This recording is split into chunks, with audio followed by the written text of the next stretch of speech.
Okay, the product of three consecutive numbers is 2 to the power of 3 times 3 to the power of 3 times 7 times 13.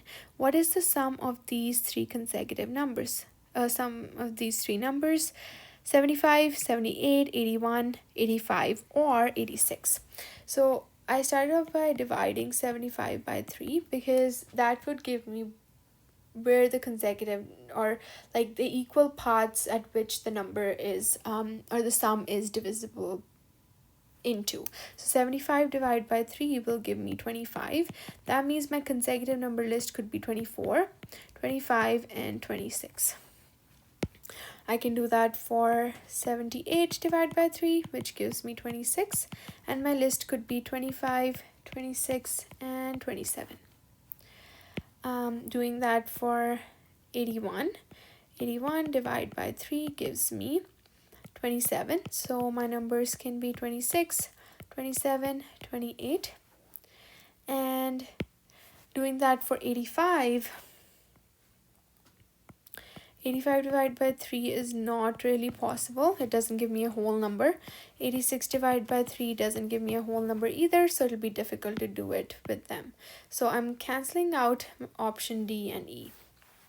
And I'm going to work with A, B, and C. So now that the numbers are given to me, an important thing to ask is, can I break the product into the numbers that I have?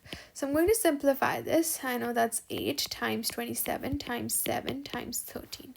Now I can clearly see that 27 is one of the products, right? That means option A is also cancelled.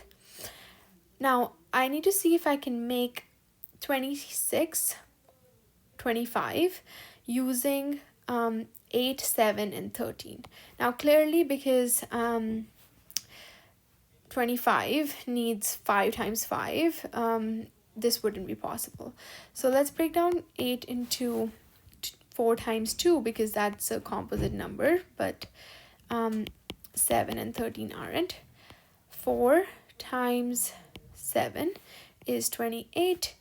2 times 13 is 26, and that's why it's option C, that 81 will be the sum of my three consecutive numbers of the product 2 to the power of 3, 3 to the power of 3, 7, and 13.